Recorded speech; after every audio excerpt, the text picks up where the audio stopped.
Veo yo aquí mucho despiporre.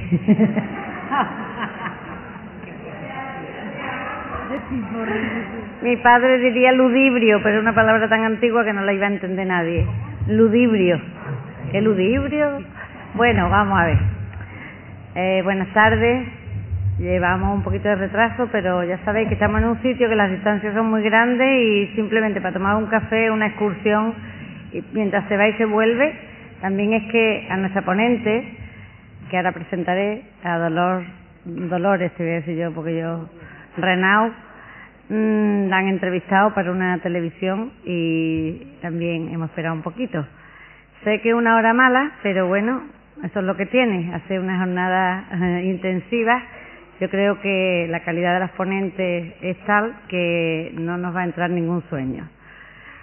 Voy a presentaros la primera ponente de esta tarde. Como digo, es conocidísima para muchas, más jóvenes, pues a lo mejor no habéis tenido ocasión de escucharla en ninguna jornada.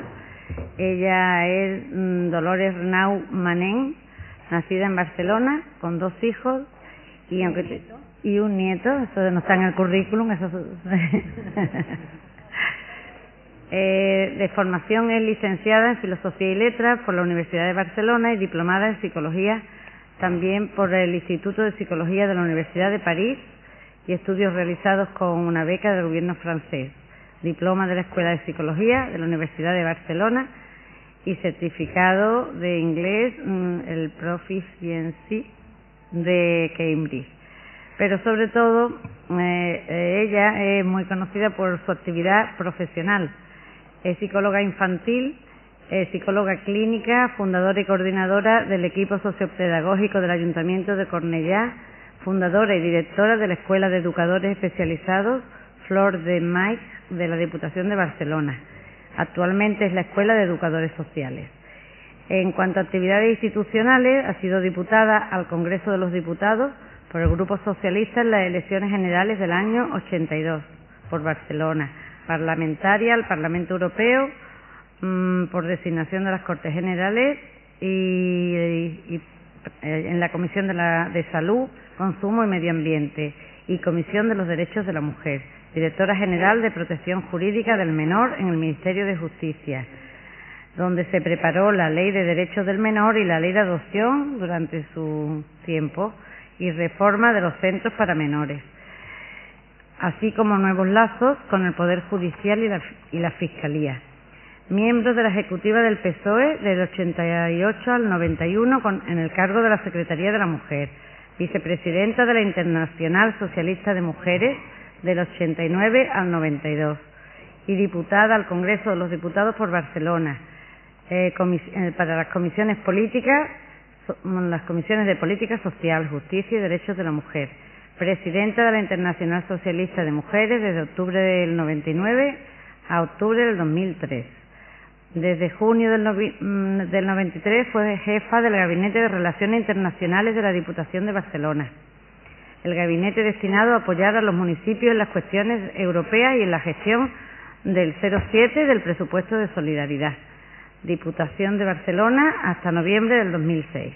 Comisionada de Presidencia para las Redes Internacionales de Igualdad y Ciudadanía, coordinadora del Comité Técnico de la Red Euro-Latino-Americana Mujer y Ciudad, experta en formación política de mujeres y tiene una última publicación que se llama Ciudadanas y Políticas, que la trae aquí, está calentita de este verano, sí, de julio, ¿no? Eso, que le ha editado la Fundación Rafael Campalans de Barcelona. Bueno, con vosotras, Dolores Renau.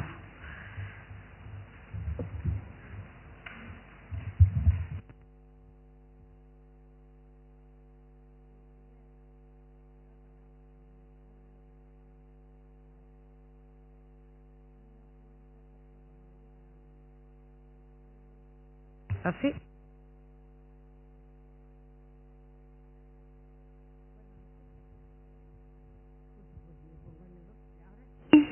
Ahora. Oh. Bueno, eso es otra cosa. No, supongo que sí que funciona, pero no funciona. Bueno, muy buenas tardes ya sé, como ha dicho aquí mi amiga, que María José, que es mala hora, pero yo intentaré que nos despertemos.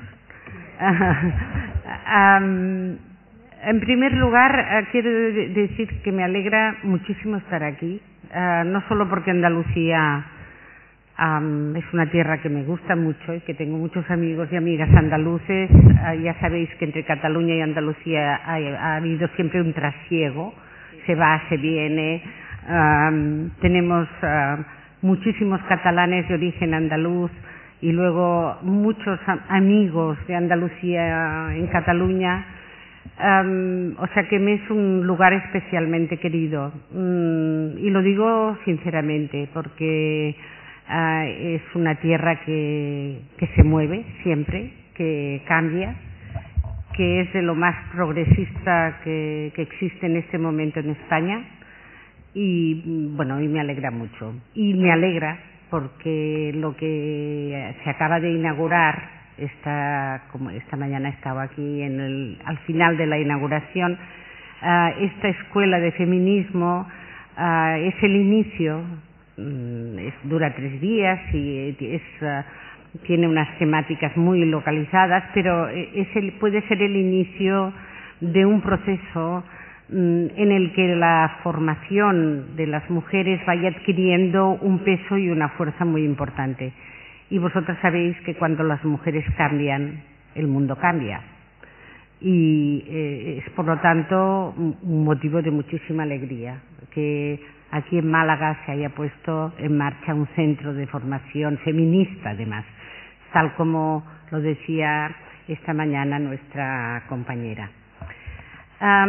Yo voy a empezar por darle la vuelta bueno, os explico en 5 minutos, antes de entrar en harina.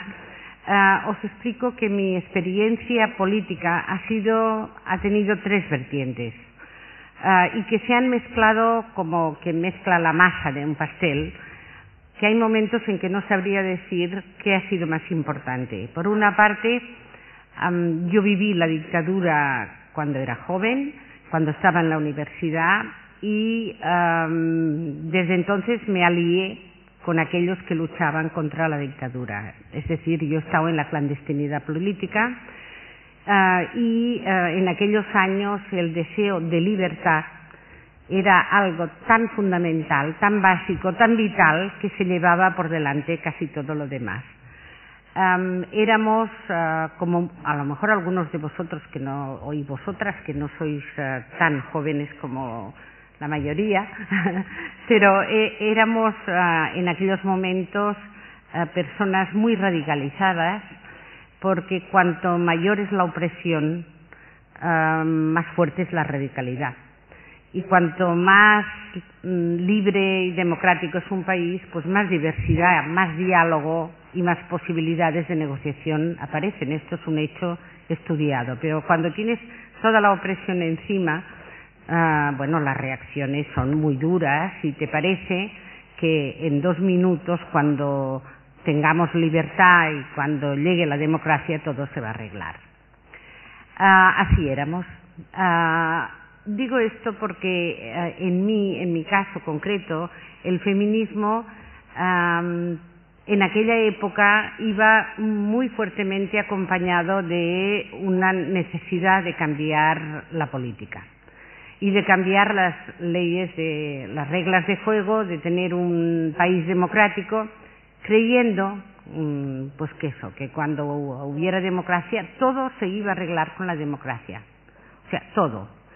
Hay un escrito que circula por ahí, que yo he mandado a la organización, en la que en plan anecdótico yo cuento que un amigo mío británico, cuando estábamos en plena dictadura, yo le decía, es que la democracia, y yo recuerdo que mi amigo británico me miraba un poco escépticamente y decía, pero ¿tú qué crees? Con la democracia no se arreglan tantas cosas, se arregla algunas, pero no se arreglan tantas. Pero era tal la fuerza y la ilusión de libertad que teníamos en aquel momento que realmente llegamos a idealizar la política. Luego viene Paco con las rebajas, o sea, como muy bien sabéis, o sea, llega la transición, llega la democracia, con sus más, sus menos, sus olvidos, sus palabras, con todo, y evidentemente yo que estaba en la clandestinidad, pues digamos, sigo con los compañeros de toda la vida, y entro, digamos, en política de primera línea. ¿Qué ocurre entonces? Que, bueno, eso viene Paco con las rebajas, o sea, que te das cuenta de hasta qué punto la política forma parte de un engranaje social determinado, de que está impregnado de todo aquello que, entre comillas, podemos llamar humano, en lo bueno y en lo malo, que la transición nos hizo a todos pagar un precio, que está bien y que yo ahora estoy de acuerdo en que pagamos, pero que ha dejado, como ahora se ve en estos momentos con lo de la memoria histórica, ha dejado muchos vacíos y ha dejado muchísimas cuestiones abiertas que habrá que ver cómo se conducen. Y sobre todo me di cuenta de una cosa, que es que la política era profundamente machista. Y claro, eso sí que me cogió un poco desprevenida, porque con eso de que lo íbamos a arreglar todo, pues yo daba por sentado que también íbamos a arreglar, para llamarlo de alguna manera, el tema de la mujer. Y resulta que eso costó y no está arreglado, o sea, no está arreglado, está un poco encarrilado. Bueno, luego hablamos de eso, luego hablamos. No, es importante hablar y dar palabras, como decía hoy la compañera, y poder hablar con toda la libertad del mundo. Yo espero que esto nos sirva un poco para poder hablar de todo, ¿no? Segunda sorpresa, por lo tanto, fue que aparte de Paco con las rebajas, yo me encontré con una política profundamente machista. Y luego explicaré un poco por qué. Y tercera, que éramos pues poquísimas mujeres las que estábamos en el Congreso. Yo me acuerdo que éramos, fijaros, la diferencia que existe ahora, para entonces éramos el 6%. Ahora son el 40%. Os hablo de hace 30 años, tampoco tanto, ¿eh? Éramos el 6%. ¿Qué 30 años? El 82 son 25 o 30. 25, 27, 20, no sé cuántos. Bueno, o sea que era una situación muy paradójica, porque que expresaba, luego os hablo de la Internacional Socialista, pero ahora he cogido ese hilo y lo voy a seguir, que expresaba dos cosas, la situación de la política en aquel momento. Expresaba la situación social, porque por algo se ganaron las elecciones así en riada, porque era como representábamos al pueblo español en aquel momento de forma muy mayoritaria. Es decir, descubrí allí con gran sorpresa el profundo sentido patriarcal de la política. Y segundo, me di cuenta también en aquel momento de hasta qué punto todo aquello que yo había estado viviendo como mujer feminista, sin acabármelo de decir, porque yo era feminista más vitalmente que políticamente, tomaba un sentido político. Porque yo soy la cuarta de 5 hermanos, he tenido 3 chicos mayores que yo y luego vengo yo, y estos 3 chicos han ejercido de chicos. Y mi familia practicaba pues lo habitual y de las costumbres de aquella época. Y yo me acuerdo de ser una niña muy muy pequeña y decir, ¿y por qué yo pues tengo que lavar los platos y mis hermanos no? ¿Y por qué mi papá se lleva de paseo a los chicos y nos deja a las 2 niñas en casa? ¿Y por qué yo tengo que zurcir los calcetines? Porque en aquella época se zurcían los calcetines, y mis hermanos no. ¿Y por qué? No sé qué. ¿Y por qué me dicen, cuando quise estudiar, por qué mi hermano y mi padre me dijeron, no, las niñas no estudian porque las mujeres listas no se casan? Y eso me lo llegaron a decir a mí. Y yo pensé, pues bueno, y fue la primera gran decisión que tomé, fue decir, bueno, pues si no me caso, no me caso. Y me acuerdo de haber tomado esa decisión, si no me caso, no me caso, pero ya de entrada tuve que tomar ciertas decisiones que ahora son prácticamente incomprensibles, pero que hace tantos años pues era lo que primaba. Bueno, pues toda esa especie de feminismo informe, esa especie de sentido de rebeldía, llegó un momento en que cuando entré en política se encarnó. Se encarnó, lo vi de una manera mucho más brutal, quizá porque la política tiene la fuerza de la realidad organizada institucionalmente, y entonces empecé no solo a ser feminista como había sido participando y estando, sino a vindicar. Empecé a luchar de una forma muy clara. Y la otra tercera dimensión, perdonadme que hable tanto de mí, pero yo creo que eso viene bien para colocar, ¿no?, quién es quién, ha sido la visión internacional. Porque, bueno, yo me eduqué unos años en Francia, luego durante la represión franquista, y yo estaba en la universidad, de vez en cuando me iba a París en plan enlace. Luego mi padre era muy anglófilo, y no sé por qué, pero desde siempre la cuestión internacional me interesó muchísimo. De tal manera que cuando me preguntaron si quería ir al Parlamento Europeo, enseguida dije que sí, y luego entré en la Internacional Socialista, que me ha dado, yo creo, una visión del mundo desde la óptica de las mujeres y también desde la óptica política de lo que es la Internacional Socialista, mucho más clara que la que hubiera tenido si no hubiera pasado por este filtro.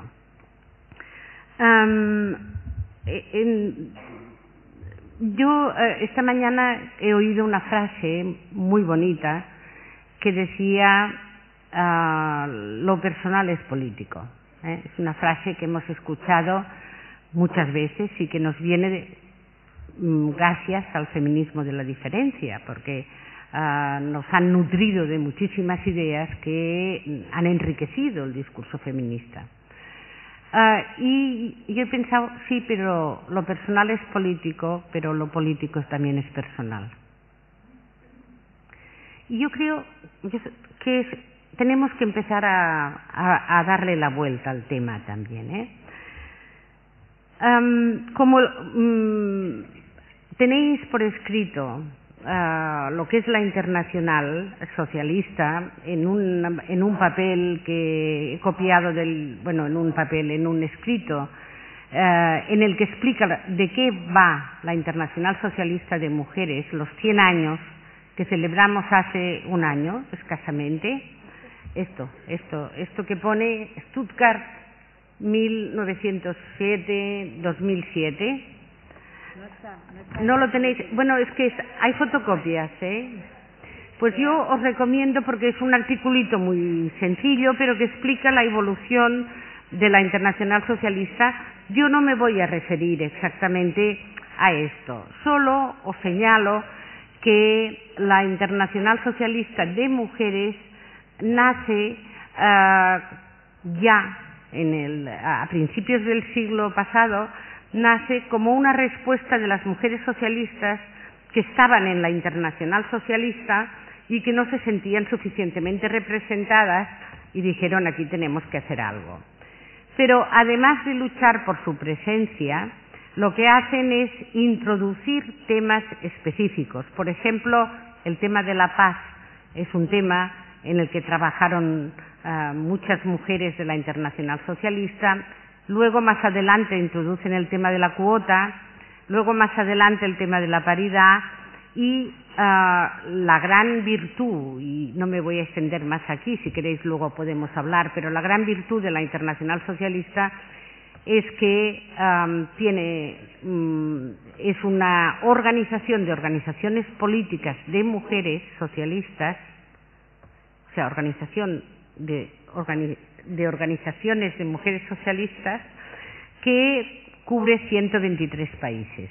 Con lo cual, las reuniones que tienen lugar, en las que se toman acuerdos, pues tienen una representación importantísima y acabas teniendo una idea de cómo está el mundo en lo que se refiere a las mujeres. No solo el mundo de las instituciones como Naciones Unidas o los encuentros de Pekín, que son muy importantes, sino lo que está pasando por abajo, y realmente te das cuenta de lo que yo ahora decía a los compañeros de la tele. Mirad, se ha avanzado muchísimo en la igualdad de derechos formales, esto también lo hemos dicho muchas veces, pero sigue habiendo no solo discriminaciones graves, sigue habiendo situaciones en las que la gran lucha de la mujer es la gran lucha para poder sobrevivir. No solo sobrevivir físicamente, que también, sino sobrevivir económicamente y tener cuidado de los suyos, etcétera, etcétera. No me voy a extender, pero habría mucho que comentar de la situación internacional y de la dificultad que representa disponer de organismos fuertes que defiendan los derechos de las mujeres como derechos humanos. Se dijo en Pekín, pero fijaros que después de Pekín solo ha habido otro encuentro en Nueva York sobre los derechos de las mujeres y luego no ha habido ningún otro. Es verdad que existe organismos que tienen dinero y ponen dinero para programas educativos, etcétera, etcétera, pero no es algo que acabe de funcionar, y menos ahora con todas estas movidas que se están produciendo con la globalización, que veo que es un tema que vais a tratar y que a mí me parece un tema fundamental. Mi idea era presentaros solo, hacer referencia a la internacional, pero como veo que esta mañana nos han hecho un repaso estupendo de la historia del feminismo, yo lo dejo y lo doy por hecho. En cambio, me interesa más plantearos algunas cuestiones vivas que están ahí y que tienen que ver con esta primera frase que os he dicho. Lo personal es político y lo político es personal. ¿Qué quiere decir que lo personal es político?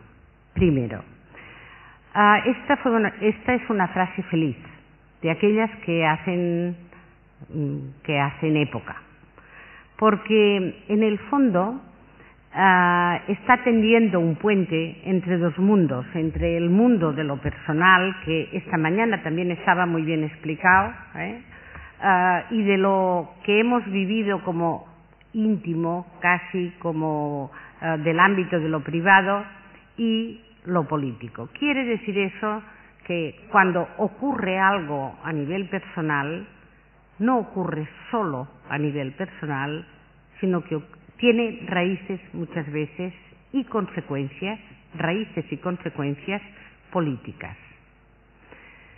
Esto es algo que es difícil de percibir. Yo cuando trabajo en temas de formación me doy cuenta de lo difícil que nos resulta, y me extiendo un poco por aquí, de lo difícil que resulta darnos cuenta de hasta qué punto lo político influye en lo personal. Solemos pensar que mi madre, qué agobio, tengo 3 hijos, tengo que ir a la compra, no me llega el dinero, o maldita sea estas aceras no puedo caminar por ellas con el carrito de la compra y con el niño pequeño, o me cachis, no hay guarderías suficientes, y lo solemos vivir las mujeres, y hablo a las mujeres, lo solemos vivir como casi conflictos personales. Aparece la culpabilidad, aparece el malestar, aparece el mal humor, aparece un sentimiento de injusticia, y rápidamente nosotras, que hemos sido preparadas para la culpa y para ser muy buenas, empezamos a decir, hoy pues es que a mí me pasa algo, tengo que ir a ver al médico, a lo mejor porque no duermo, porque no estoy bien, porque no sé qué. Y bueno, y entonces vamos como seres individuales, como si fuéramos pequeñas islas, vamos con nuestros problemas y nuestras contradicciones intrapsíquicas y vamos a explicarlas. No es que yo esté en contra, yo soy psicóloga, o sea que ¿cómo voy a estar en contra de la vertiente psicológica de los problemas colectivos? ¿Cómo voy a estar en contra? Pero sí que hay una parte de lo que nos pasa, y digo nos, y luego entro en eso, nos pasa, que tiene que ver con lo político. Lo político entendido no solo como organización de instituciones, de servicios, etcétera, sino como discurso. Porque lo político tiene muchas caras. Lo político es el partido, lo político son las instituciones, lo político es el discurso, lo político son las acciones, todo eso es político. Político es aquello que ocurre en el ámbito de lo que está, como dice Hannah Arendt, entre las personas. Es todo aquello que podemos poner en común y que tenemos en común. Es aquello que circula siempre entre las personas. Y circula como discurso, circula como diálogo, como posibilidad de negociación, etcétera, etcétera, etcétera. Esto es lo político. No os penséis que cuando hablamos de política hablamos de un partido. Es cierto que los partidos forman parte de la política, pero la política es algo mucho más general que tiene que ver, y lo digo muy lentamente, con la vertiente colectiva de todo lo que nos pasa individualmente. La vertiente colectiva de todo lo que nos pasa individualmente. Y como no somos seres aislados, como no somos islas, todo lo que nos pasa individualmente está impregnado de política, de discurso, de ética y de valores, de decisiones políticas, de maneras de entender la realidad. Todo esto impregna y nos hace sentir a nosotras y a ellos, pero pensando en las mujeres, nos hace sentir de una manera o de otra, nos hace justificar o no algunas cosas. Todas las técnicas de autoafirmación que se usan en la formación de las mujeres, el poder, también esta mañana se ha dicho muy bien, dar la palabra a aquello que nos ocurre, es parte de lo que necesitamos hacer para comprender lo que nos pasa y para ligarlo con lo político. Entonces, esto que os estoy diciendo es en la práctica muy difícil, porque todo lleva a la disociación. Todo el discurso nos ha separado, lo público, lo privado, la mujer y el hombre, las virtudes de ellos, las virtudes de ellas, el poder, el dinero, todo lleva a la disociación, lo personal y lo político, lo público y lo privado. En cambio, en cada una de nosotras y de vosotros se encarna, esto a mí me parece muy importante, se encarna de una forma particular, eso sí, pero se encarna el discurso colectivo, se encarna lo político. No es por azar, por ejemplo, que en estos momentos las depresiones sean mayoritariamente femeninas. Podemos pensar, se pueden dar muchas interpretaciones, pero a veces se puede pensar que los genes tienen algo que ver, que tenemos una tendencia mayor, que la cuestión de los desarreglos hormonales. Yo no niego que hay una parte de esto, pero lo importante es que como las mujeres, y esta es otra frase para apuntar, que como las mujeres somos las terminales de las grandes decisiones que se toman en política, y nosotras somos las terminales en el día a día y en el aquí y ahora, todas las contradicciones recaen sobre la mujer.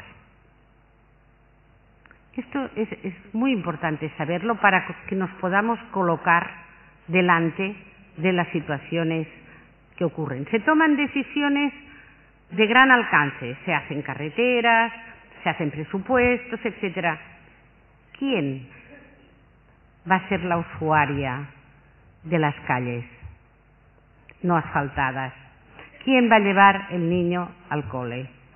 ¿Quién se ocupa del tema sanitario? Etcétera, etcétera, etcétera. Si hacéis un repaso, os dais cuenta de que todas las grandes decisiones y sus terminales actualmente recaen sobre la mujer. Si además ella trabaja y además se gana la vida y además quiere hacer alguna otra cosa, las contradicciones se acumulan de tal manera que el estrés famoso de las mujeres entre los 33 años hasta los 50 es algo constante, cotidiano, etcétera.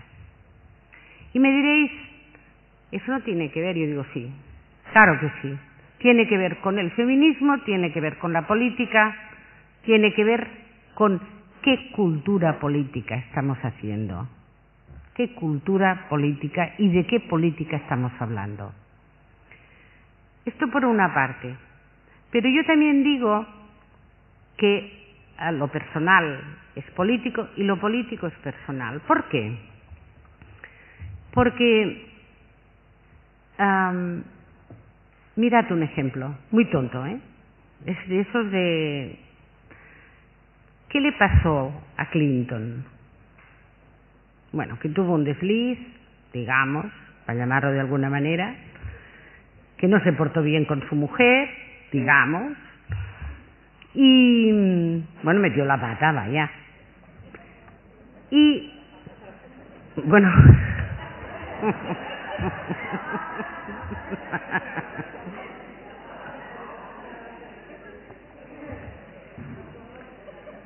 Y esto es algo que ha tenido consecuencias políticas, ¿sí o no?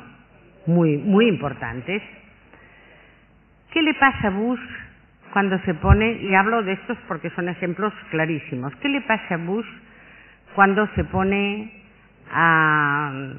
digamos, a creer en los buenos y los malos, en la justicia eterna de los buenos, a descalificar a los malos, que oye voces de Dios, como aquel que dice, y que le dicen que hay que matar a los infieles, más o menos? Esto es personal, pero es político. Tiene unas consecuencias extraordinarias sobre la vida política. Y son ejemplos muy burdos, porque la cosa luego se puede matizar mucho más, ¿no?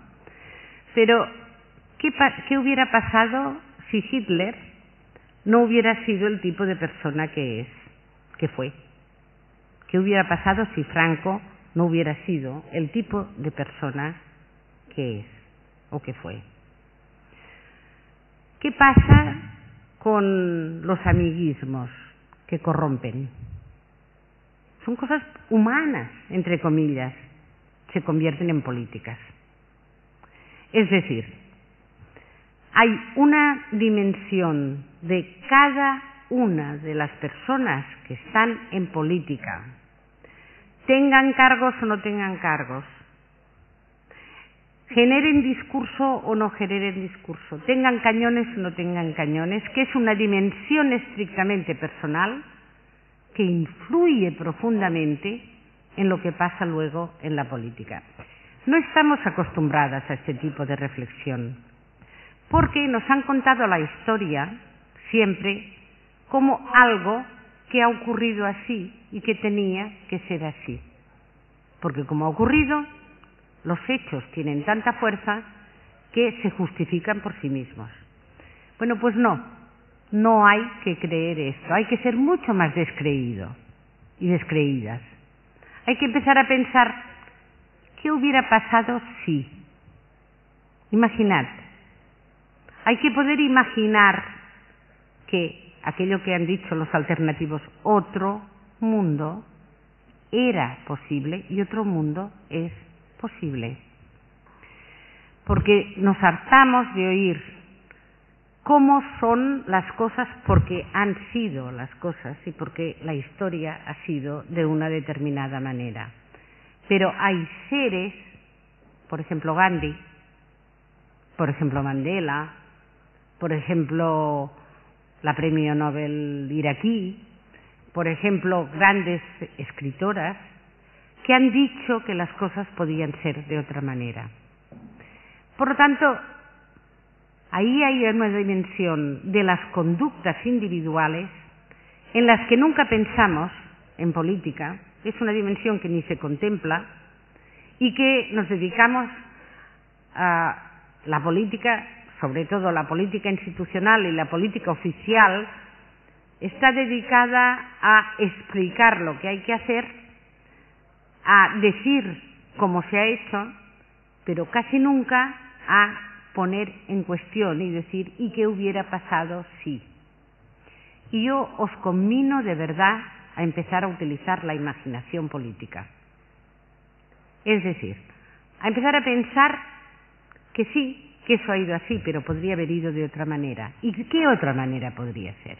Pues a lo mejor de maneras completamente distintas.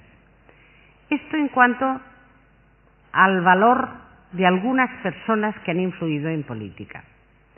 Pero hay otra dimensión que es un tema que yo he trabajado durante 3 años, que es el tema de la subjetividad y la política.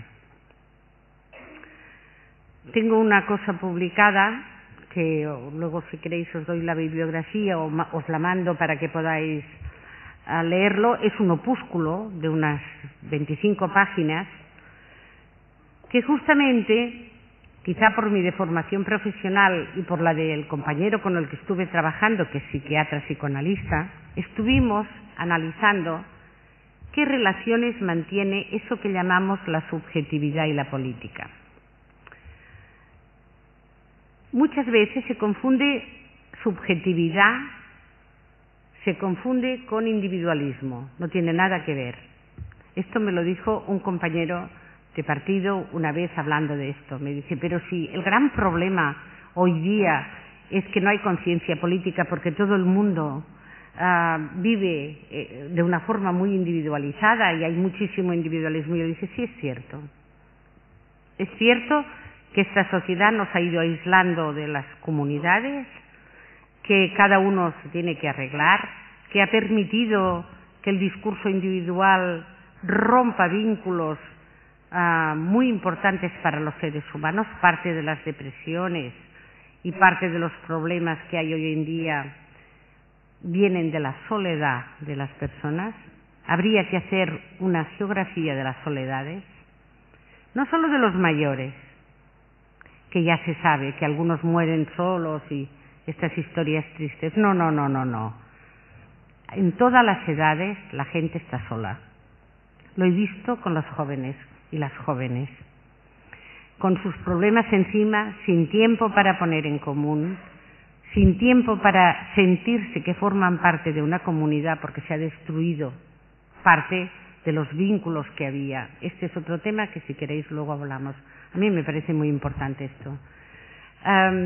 Pero no, esto es el individualismo, que además permite que el mercado se meta en tu casa y te diga que para ser feliz, en vez de ir a tomarte un café con una amiga o con un amigo y contarte y hacer una fiesta y poner en común, no, que tú necesitas un coche, estupendo, y además tener la piel tersa, que entonces seguro que todo el mundo se enamora de ti y ya nunca más estarás sola, digamos. El mercado entra por estas fisuras constantemente y ofrece cosas que no son verdad, pero va separando, va haciendo competir, va trastocando valores. Dejádmelo decir, el ser humano completo tiene unas necesidades que no son las que aparecen en el mercado, pero que nosotros muchas veces creemos que sí. Si el mercado tiene tanta fuerza es porque toma necesidades básicas y las transforma en objetos y las vende como objetos o bienes, y deja en el fondo las cosas como están o peor, porque se entra en el tema de la competitividad, etcétera. Este también es otro tema que se podría analizar. Pero ¿qué es la subjetividad entonces? Este trabajo nació de una constatación muy simple, de la distancia enorme que existe entre la política y la ciudadanía. Tanto él como yo somos personas de compromiso político desde hace muchísimos años, y empezamos un día, me acuerdo muy bien, tomando un café a hablar de cómo puede ser y la gente no vota, y además llegan las europeas y todavía votan menos, y no hay manera, y ¿qué pasa? Y empezamos a trabajar en esta dirección, no solo viendo la abstención como una señal de alarma de la no participación en el voto, que es una manifestación solo, sino el desinterés, porque la política ahora recibe todos los palos. O sea, tú vas a una cafetería y lo primero se meten con los políticos, alguna vez con algún futbolista, pero lo que es seguro es que en la conversación estos que hacen esto, que no sé qué, como si la ciudadanía además todos fueran angelitos de nuestro Señor que acaban de aterrizar y que mira qué malos son los otros, ¿no? Etcétera. O sea, con una hipocresía o un desconocimiento que a mí a veces me subleva un poco. A partir de aquí empezamos a pensar qué relación mantenía la subjetividad, que ahora explico qué queremos decir con lo político. La subjetividad es la manera individual, personal, con la que se vive las experiencias, en este caso las experiencias colectivas. Tiene un lado personal, y la prueba está en que nos entusiasmamos a veces con proyectos y ponemos energía afectiva en aquellos proyectos políticos que tienen que ver con el bien común. Nos disgustamos enormemente cuando esto no va así. Nos hiere profundamente el maltrato que a veces recibimos al estar en política. La cantidad de personas resentidas por, digamos, un trato inadecuado es importantísima. Es decir, siempre tenemos una vertiente personal que es fuente de energía, que es fuente de tristeza y que tiene una potencialidad creativa importantísima que se pierde por el camino, muchas veces. ¿Por qué se pierde por el camino? Porque la política tiene una larga tradición en la que lo que prima es dos cosas: los juegos de poderes y la concepción macro que yo llamo del mundo. Como si arreglando todo lo macro se arreglara todo lo micro. Y resulta que, como os decía, a veces hay unas distancias extraordinarias. ¿Qué ocurre? Que, muy bien, ya no hablo del discurso político, del relato político, que es escaso, que a veces no es ni pedagógico ni claro, sino que el lenguaje, si os fijáis, a veces el lenguaje político muchas veces es un lenguaje estereotipado. Parece como si este dice una cosa, el otro tuviera que responder como en plan estímulo-respuesta. Tú has dicho esto, pues yo digo lo otro. ¿Y cuántas veces no tienes la impresión de que lo que prima es, no lo sé cómo decirlo en fino, ponerlos sobre la mesa, ¿vale? Pero que prima esto. Fijaros en el lenguaje, quién gana, quién pierde, quién ha ganado, quién ha perdido, este ha podido más que el otro. Es decir, todo el discurso está impregnado de una competitividad viril, absolutamente infantil, a mi modo de ver, pero que ha llegado a tener cuerpo de discurso y que, bueno, yo el otro día vi a una compañera hablando por televisión, una compañera muy querida, y dije, te estás equivocando, porque no deberías hablar así, no deberías hablar con el mismo lenguaje que ellos, no deberías hablar así, podrías hablar de otra manera, y se puede, otra cosa es que se haga o no, pero esto tiene como consecuencia un lenguaje, un discurso y unas decisiones que se toman aquí y la vida cotidiana que circula por aquí con la ciudadanía. ¿Y qué hacen las personas? Su vertiente de entusiasmo, de implicación, de participación se ha debilitado. Hace poco en una reunión con mujeres me decían, es que ahora ya no militamos, se acabó la militancia. Yo digo, cierto, se ha acabado.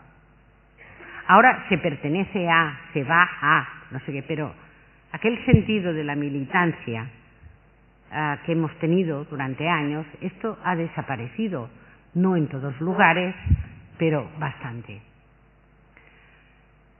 Entonces, ¿qué hacer? ¿Cómo recuperar el nexo entre la subjetividad, la capacidad de implicación, el darse cuenta de lo que ocurre allí te influye y que por lo tanto tienes que poder decir algo? ¿Cómo utilizar la energía creadora que tenemos todos y todas para el bien común? Para llamarlo en sencillo. ¿Dónde poner el entusiasmo para el bien común? ¿Qué hacemos? Aquí hay una larga lista.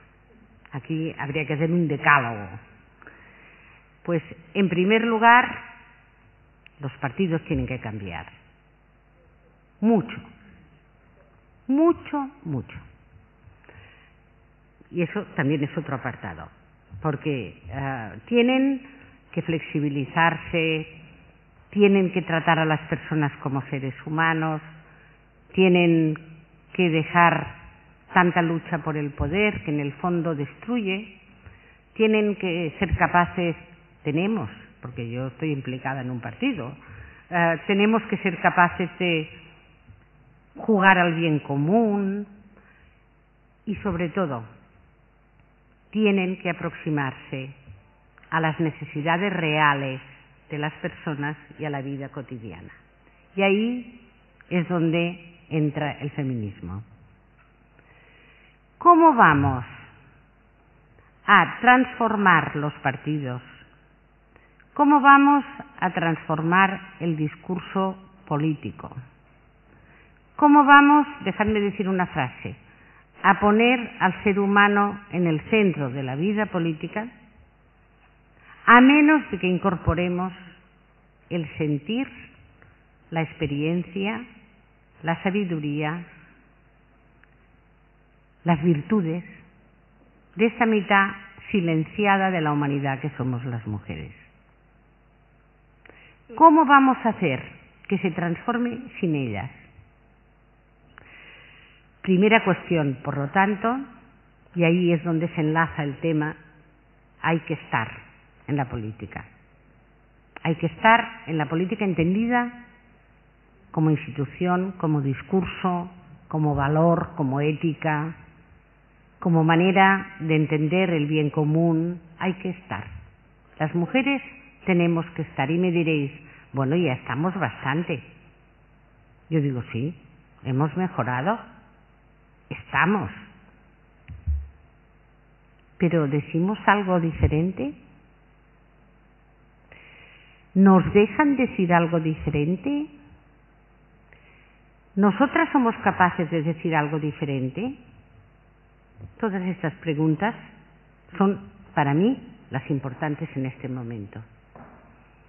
Por una parte, no nos dejan decir nada diferente, porque a pesar de que estamos en política el 50% en altos cargos, que no en cargos medianos, pero bueno, estamos, el discurso en general ha mejorado, pero no ha variado de fondo. Bueno, cierto, la ley de dependencia, la ley de igualdad, la ley contra los malos tratos, es verdad que se ha avanzado muchísimo. Es verdad que en los municipios, por ejemplo, se han creado concejalías de la mujer. Es verdad que hay otra manera de entender, esta mañana también se ha hablado, yo no quiero entrar en ese tema de los malos tratos. Es cierto, ha habido mucho progreso. Pero dejadme decir una cosa, o aprovechamos este momento, o con la regresión que hay en este momento, no regresión económica, no, ideológica que hay en este momento debido a la dominación de Estados Unidos y de, bueno, ya sabéis lo que está pasando, parece como si Bush hubiera dado permiso para matar, como si fuera otro Dios, y permiso para torturar. Y en determinados países se han empezado a pensar en qué situaciones se puede torturar y en qué situaciones podría ser legal. A mí esto me escandaliza.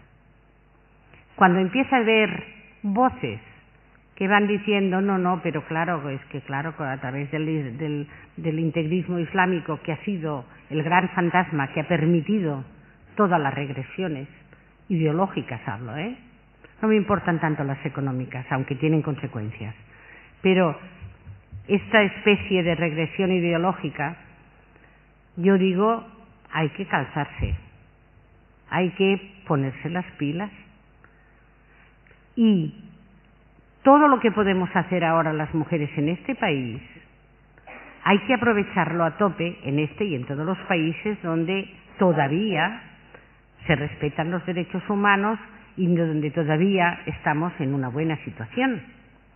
Porque nadie garantiza que los derechos humanos de las mujeres estén para siempre igual. Sabéis la larga historia de las luchas. ¿Sabéis los momentos críticos por los que se ha pasado?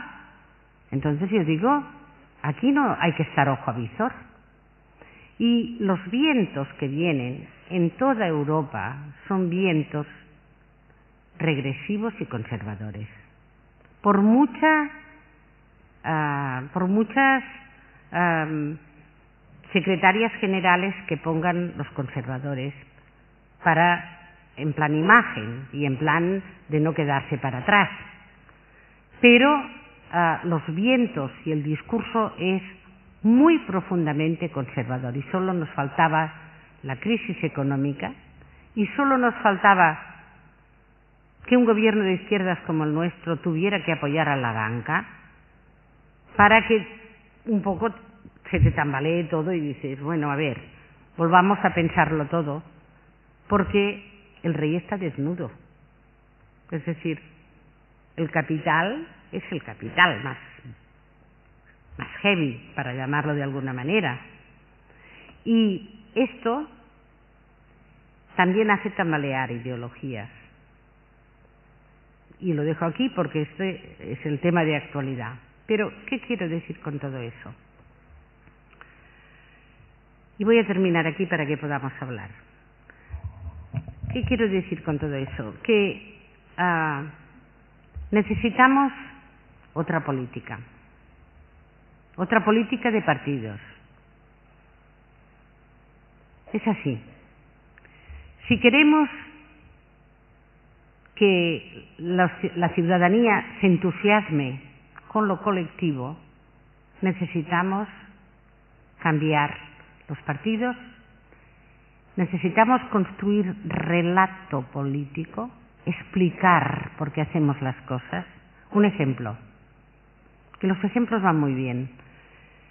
En Ceuta, ¿os acordáis que Interior levantó aquella especie de alambradas para que no saltaran los subsaharianos?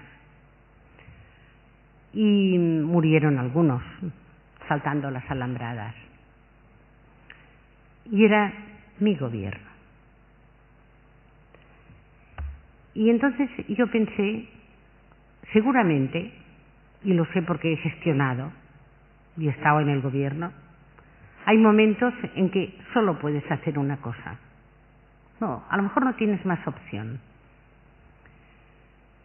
Y a lo mejor no quedaba más remedio. Seguramente no queda más remedio que hacer lo que hace el gobierno de Zapatero con la economía. Es muy posible.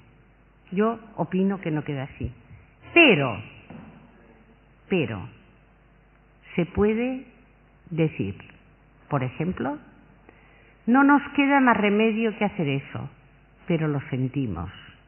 Esta no es nuestra línea. No va con nosotros. No nos queda más remedio, lo lamentamos e intentaremos que no vuelva a pasar. Fijaros qué diferencia entre una cosa y otra. Si tú no dices, si no construyes relato político, los hechos se convierten en bloques que construyen esta historia de que las cosas son como son. Si tú construyes relato, si tú das la palabra, si tú construyes relato y dices, no nos queda más remedio, pero intentaremos que esto no vuelva a pasar por eso y por eso, porque defendemos los derechos humanos y porque no sé qué, en ese momento tú estás abriendo el pensamiento, estás diciendo hay otras posibilidades, por lo tanto vamos a trabajar por estas otras posibilidades. Esto es el relato político y no tenemos suficiente relato político. ¿Cómo vamos, pues, a hacerlo sin las mujeres, que somos las terminales de la vida cotidiana? Pero claro, nosotras tenemos un enorme trabajo por delante.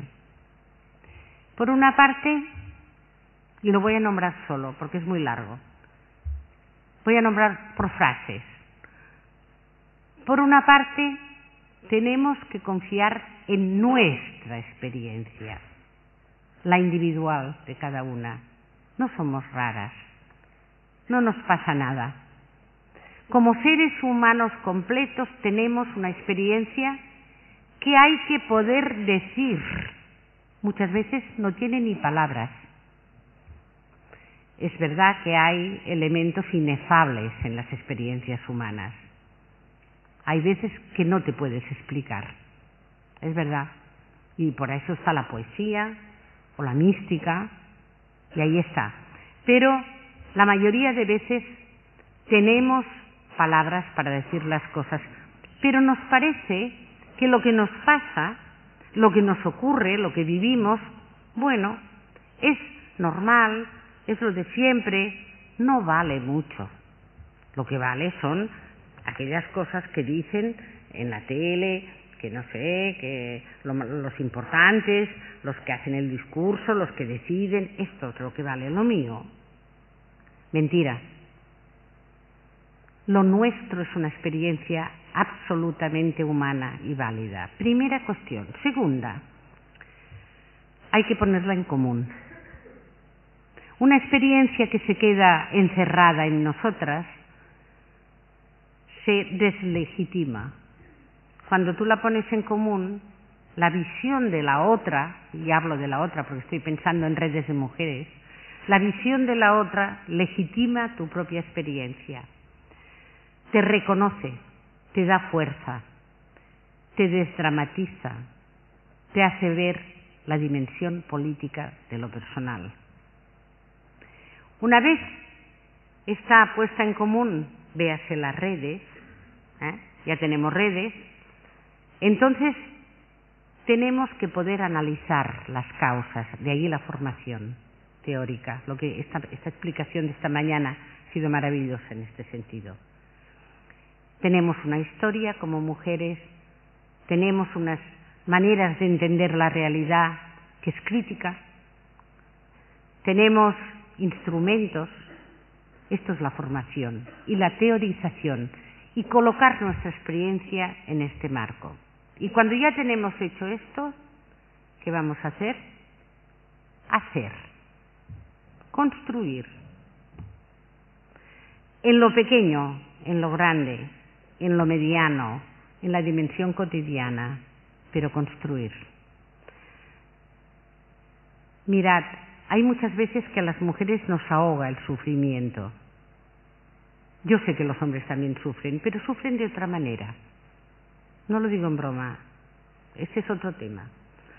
Pero a las mujeres nos ahoga el sufrimiento por los hijos, por los padres, por aquella persona enferma, porque tenemos muchas contradicciones, porque estamos cargadas de trabajo, nos ahoga. Pues yo digo, sufrir, no gracias, no sirve para nada. No sirve para nada. Hay que poder transformar el sufrimiento en actividad constructiva. Casi nada, Pero bueno, ahí lo dejo. Hay que poder transformar el sufrimiento en actividad constructiva. Y cuando las mujeres seamos capaces de hacer eso y transportar a lo político nuestra experiencia validada a través de todo esto que os he dicho, pero además de la historia de cuidado, de sabiduría, de importancia del cuidado cotidiano para que las cosas sobrevivan, toda la larga tradición de la filosofía del cuidado que hay que incorporar, entonces es posible que la política empiece a humanizarse. No os quiero abrumar más, poniéndoos más deberes, porque tengo la impresión de que estoy predicando cantidad de cosas que hay que hacer. Pero sí que el mensaje que quería dejaros es, chicas, tenemos mucho que hacer, mucho que transformar, tenemos mucha fuerza y tenemos que poder aportar esta fuerza para hacer un mundo muchísimo más vivible del que es actualmente. Y me callo y espero vuestras palabras. Muchas gracias. Bueno.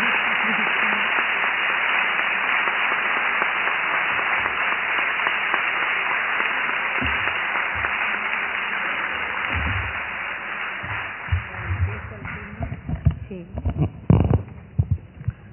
Bueno, yo creo que ha valido la pena pasarnos un poquito del tiempo, quitárselo al café y que ahora haya el coloquio. Así que podéis pedir la palabra. Quien quiera empezar, romper el hielo.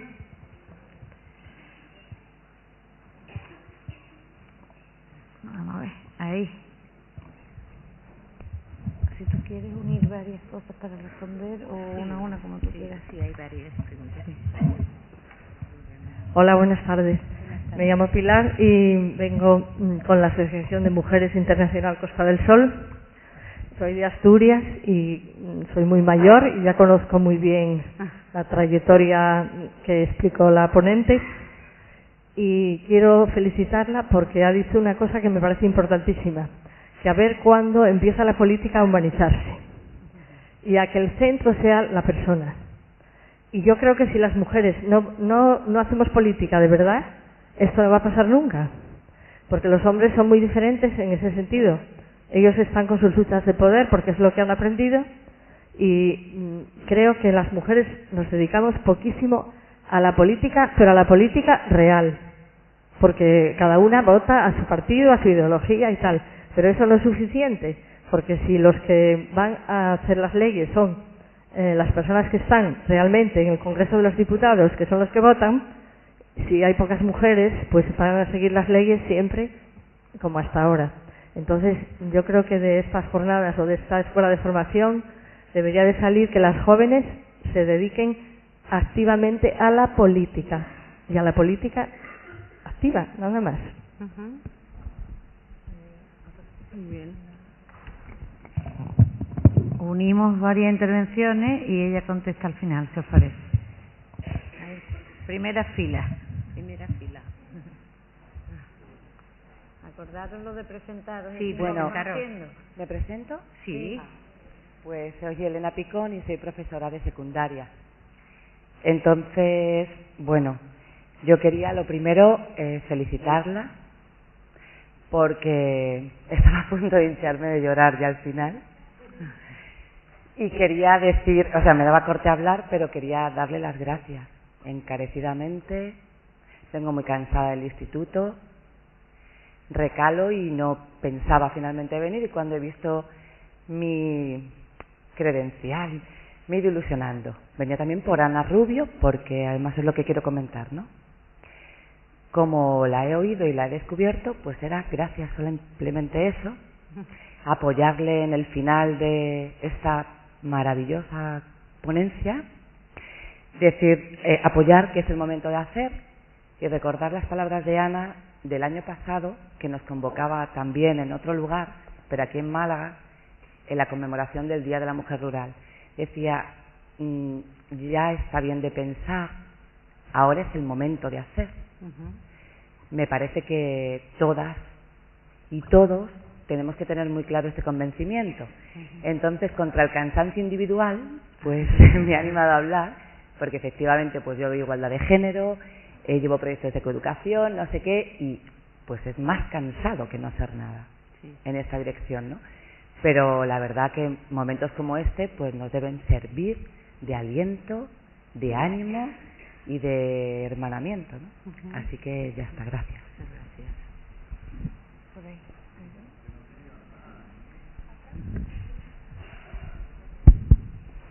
Hola, soy Anabel Santos de la Asociación Puntos Subversivos.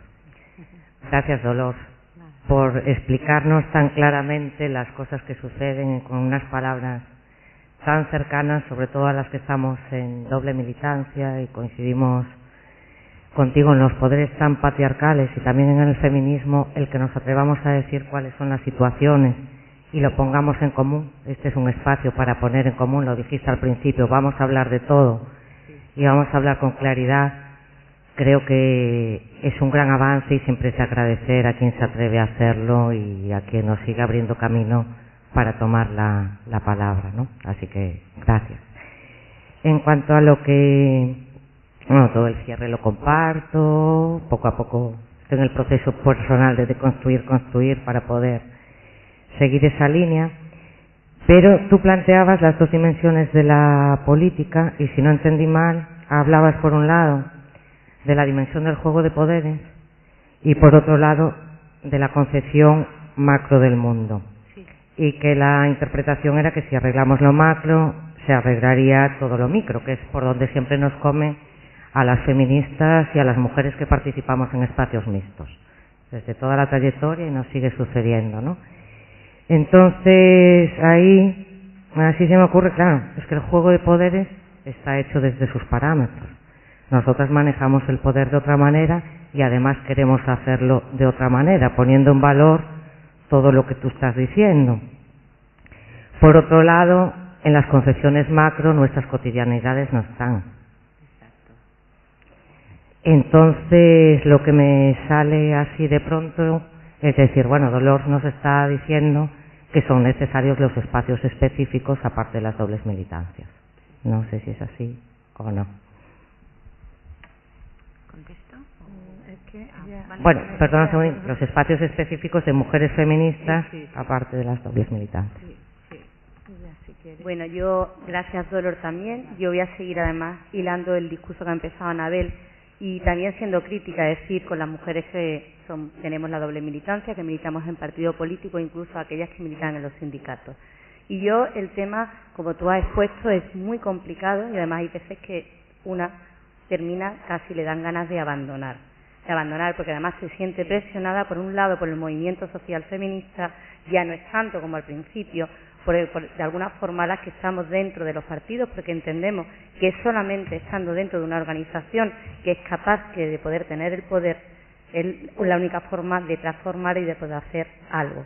Entonces yo creo también que muchas veces el movimiento feminista, y así lo voy a lanzar porque así lo he visto algunas veces, lo he sentido, de alguna forma las que tenemos la militancia, la doble militancia, pues se nos critican las actitudes, incluso el no ser muy guerreras, o lo mismo que estamos dentro del movimiento social, no lo defendamos dentro de nuestras propias estructuras. Y realmente es complicado, a ti no te voy a contar, pero yo sí quiero hacer un poco, y aquí es un llamamiento a que la única forma de poder cambiar esto es estando dentro de las estructuras que tienen la posibilidad de transformar.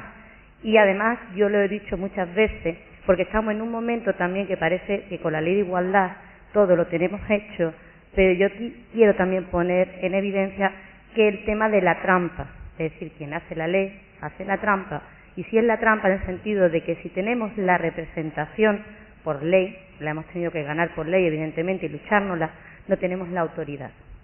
Eso quiere decir, no tenemos el poder real, quien lo siguen manteniendo son ellos, hasta que no tengamos esa base crítica cifrada en porque todo lo que nos critican los compañeros dentro de las organizaciones es que no tenemos el nivel de representación, no coincide con el de participación.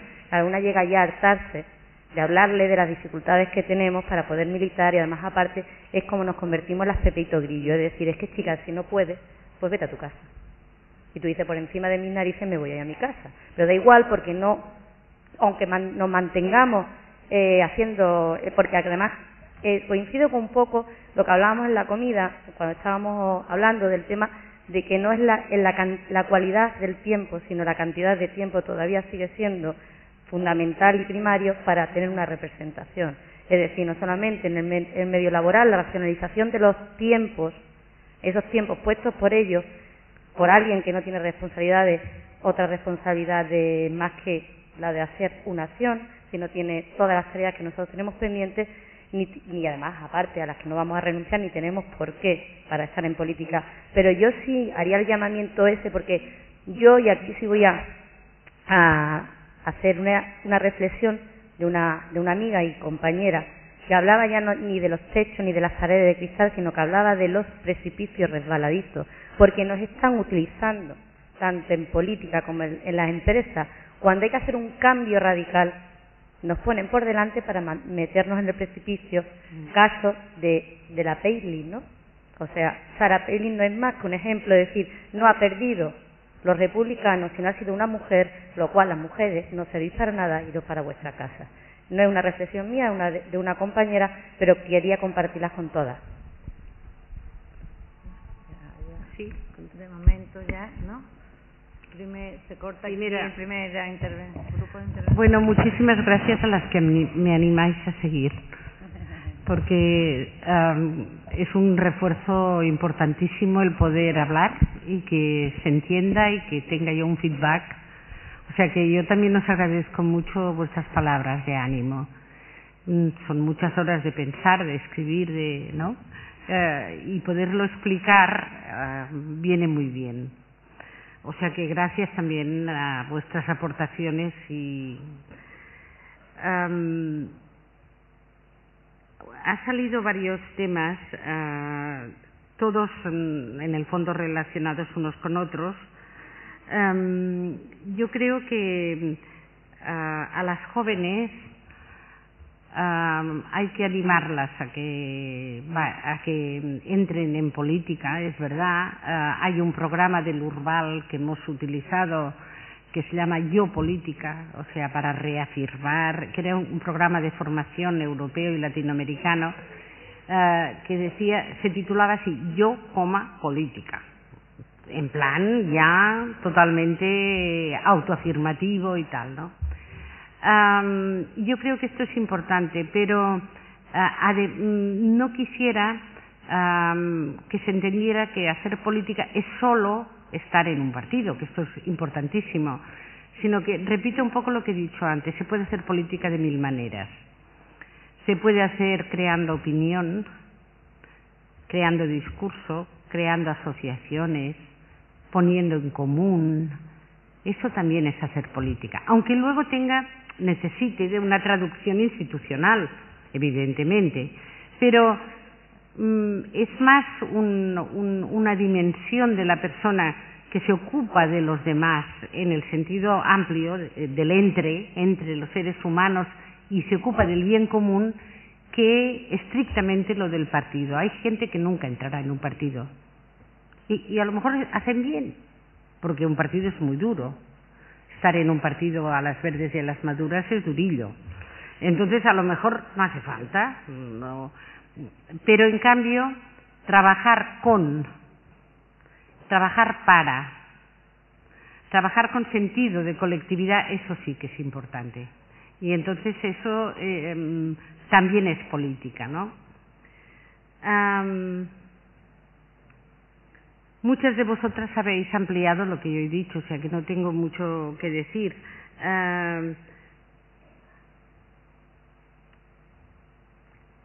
Tus comentarios sobre tener digamos la presencia pero no la autoridad, yo estoy de acuerdo.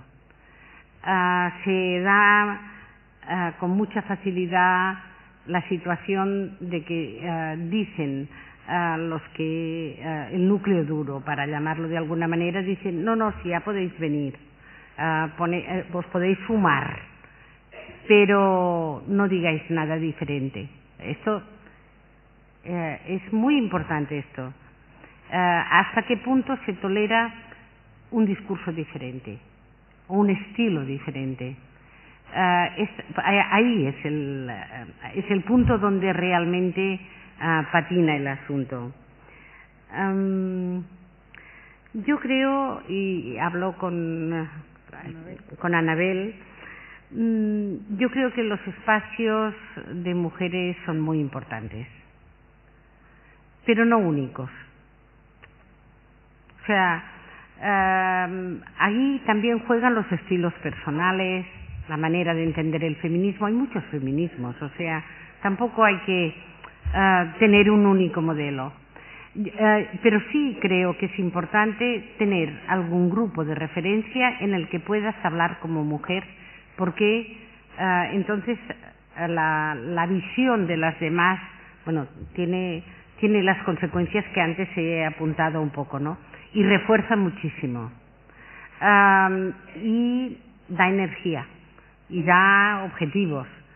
Ahora, a lo mejor con esto solo no tenemos bastante. Y ahí viene un segundo punto. Yo creo que hay que pactar con los hombres, hay que negociar. Y por suerte cada vez hay más hombres dispuestos a pactar, porque ellos también llevan su cruz, aunque a veces no se han enterado, ¿no? No se han enterado mucho, pero se mueren de infarto. O sea, nosotros nos morimos de otras cosas, pero de infarto difícilmente, ¿no? Y los tíos a los 50 años se mueren de infarto, no todos, evidentemente, pero pero hay un sufrimiento y un malestar que ellos desconocen. Y bueno, hay que poder trabajar con ellos. Por suerte ahora, y aquí en Málaga es muy fuerte, en las asociaciones de hombres, yo los conozco porque en Barcelona también los conozco y están en conexión, que se replantean cómo va esto. ¿Qué es la virilidad? ¿Qué se les exige? ¿Qué modelo de hombre tienen que ser? Vaya balata también, Y quiero decir que también ahí hay mucho que trabajar conjuntamente. Ya he visto que están incluidos, está estupendo. O sea, creo que es la primera vez que los veo en una escuela de feminismo, como tal, ¿no? O sea, me parece una idea estupenda. Y luego hay que poder pactar entre mujeres. Hay que poder pactar los mínimos comunes denominadores. O sea, hay cosas en las que tanto la derecha como la izquierda ahora ya está de acuerdo. Por ejemplo, el tema de los malos tratos y de la violencia. Por ejemplo, el tema bastante relacionado con el del trabajo. O sea, en aquellos temas en los que se puede pactar, a lo mejor hay que pactar con ellos y con las mujeres conservadoras. ¿Por qué no? Hay otros temas que no se podrán pactar nunca. Bueno, pues esos se apartan. Pero, y esto es hacer política. Esto es hacer política. Pactar lo que se puede, lo que no se puede no pelearse más de la cuenta, etcétera, defender lo tuyo. Esto es hacer política. Y ahí hay que aprender mucho. Las mujeres tenemos que aprender mucho. Porque a veces hemos confundido el trabajar juntas con ser íntimas amigas y contarnos las penas y llorar juntas. Pues no, es otra cosa, ¿no? Contar las penas y llorar juntas va muy bien, pero para algunas cosas. Pero en cambio hacer política quiere decir que si aquella tiene posibilidades de acceder a un puesto, yo tengo que apoyarla aunque no me guste. Y hacerse un decálogo, como decía Amelia Valcárcel, que lo tiene muy claro. Decía, yo nunca critico a una mujer. Yo pensé, pues está bien esto. Porque como ya estamos mal, ¿para qué? Encima nos vamos a criticar entre nosotras, ¿no? O sea, vaya problemón. Entonces, ahí hay una serie de estrategias que se pueden utilizar y que, por ejemplo, en la Jaime Vera esto lo hemos trabajado, distintas maneras de poder trabajar en positivo el feminismo, pasar de la queja a la construcción. ¿Qué es lo que tenemos que hacer ahora? Se acabó la queja. Muy bien ver los problemas, pero yo creo que ya nos hemos quejado mucho. Ya hemos llorado, ya hemos sufrido, vale, ¿no? Ahora, pues hay que poder construir discurso, humanizar la política, etcétera, etcétera, etcétera. Y no sé si me he olvidado alguna pregunta, pero yo creo que han sido más comentarios que preguntas.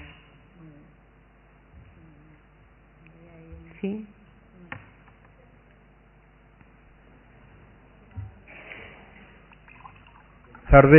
Buenas tardes. No quería intervenir en este foro. Haces muy bien porque está claro que soy hombre. Pero, bueno, me llamo Javier, trabajo en un grupo de desarrollo rural de la Serranía de Ronda. Pero tus palabras, tu testimonio me han hecho vibrar. ¿Perdón?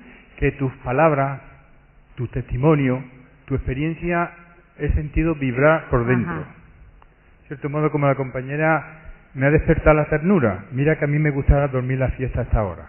Pero has conseguido despertarme.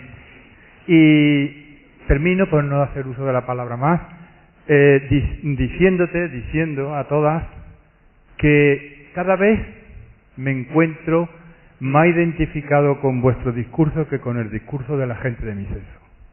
Muchas gracias. Oh, es verdad, qué majo. Sí.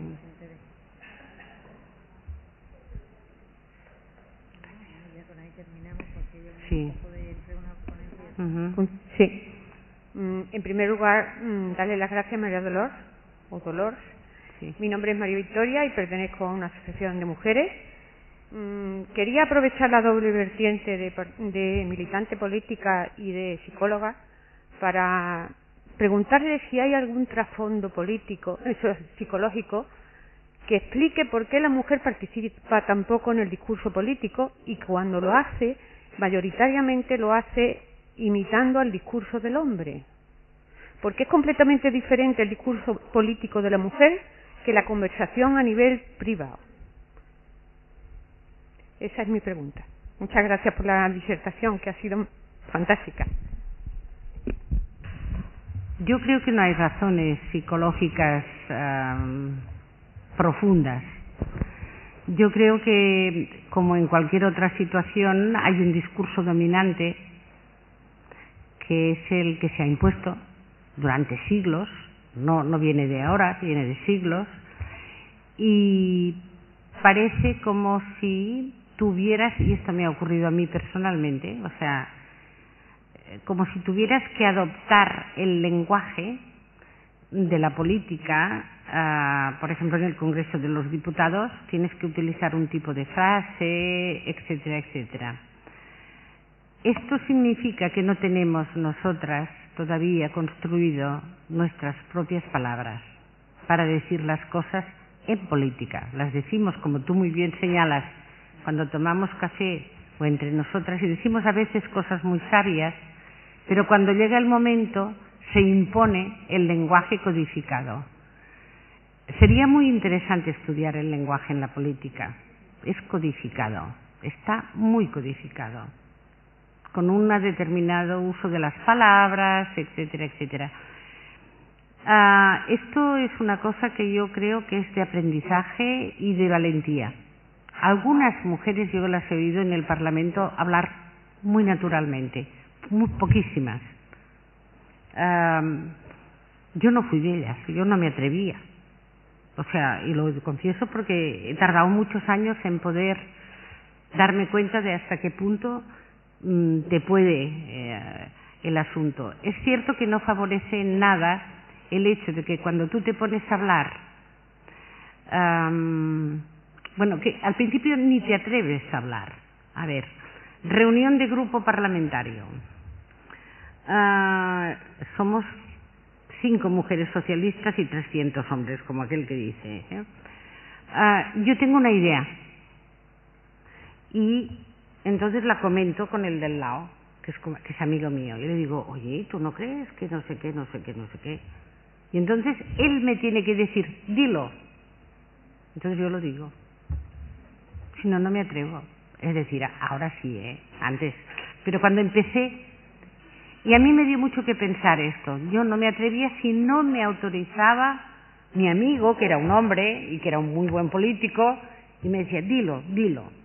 Ahora, también te puede pasar lo siguiente, que tú le digas a un compañero, oye, ¿tú no crees que no sé qué? Y él diga, no, bueno, no sé qué, y luego pide la palabra, y lo dice él. Y ahí se te acaban los cuartos. Esto me ha pasado a mí con un señor importantísimo que fue alcalde de Roma, os lo cuento porque es una anécdota importante, en una reunión de la Internacional Socialista. Yo era vicepresidenta de la Internacional Socialista y presidenta de la Internacional Socialista de Mujeres. Y son unos encuentros muy formales, en unos restaurantes muy bonitos, todo el mundo muy bien puesto y muy serio, muy formal. Entonces yo me acuerdo que estaba, no sé qué tema era el tema de la guerra de Irak o algo así, una cosa importante.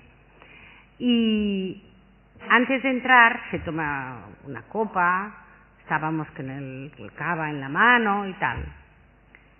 Y le digo al señor Beltroni, le digo, oye, ¿tú no crees que el tema de la guerra tendríamos que hablarlo porque no sé qué? Y me dice, no, bueno, esto no puede ser porque no sé qué.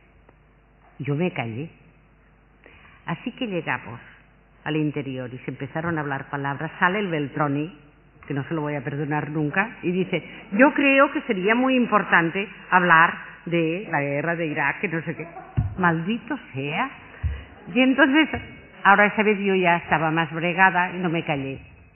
Y pedí la palabra y digo, sí, esto lo hemos estado hablando antes y es verdad que estamos de acuerdo en que hay que hablar de esto y lo otro y lo otro. Pero esto también te puede ocurrir. O sea, puede pasar las dos cosas, que necesites el apoyo o que te roben las ideas. Ya está. Y sobre todo te roben la intervención. Pero en el mundo donde lo que cuenta es hablar y decir algo, aunque yo no sé si habéis visto discusiones políticas en las que todo el mundo repite lo mismo, pero tienen que decirlo. Yo digo, pero te dan, si ya lo ha dicho aquel, ¿para qué va a hablar el otro? En buena economía esto no sirve. Pues no, cada uno tiene que decir lo suyo, porque en el fondo lo que cuenta es tomar la palabra. Bueno. Pues estupendo el coloquio, en mi opinión. Queda una palabra y ahí terminamos, porque si no, no hay tiempo ni de descansar 5 minutos entre ponencia y ponencia. Hola, buenas tardes. Mi nombre es María José y soy concejala. María José. Y soy concejala del Ayuntamiento de Alozaina, de un pueblecito de aquí de Málaga, de 2.500 habitantes más o menos. Y yo, por ejemplo, estamos compartiendo experiencias digamos que las concejalas en mi pueblo hasta el día de hoy no han tenido ningún papel, digamos, un poco como hablaba la compañera Yayo, de autoridad y de poder.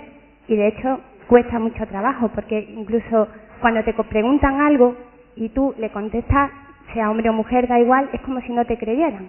Te da la impresión como que tienen que ir al concejal de turno o al alcalde a preguntarle si es cierto lo que tú le estás diciendo. Porque es que parece como si intentara, diciendo, ¿esto qué me está diciendo, no?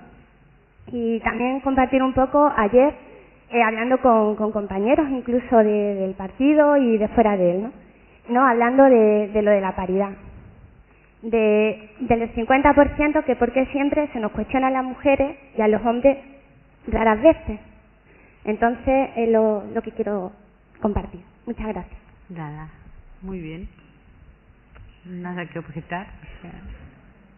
Bueno, pues si os parece, dentro de 10 minutos, aquí de nuevo.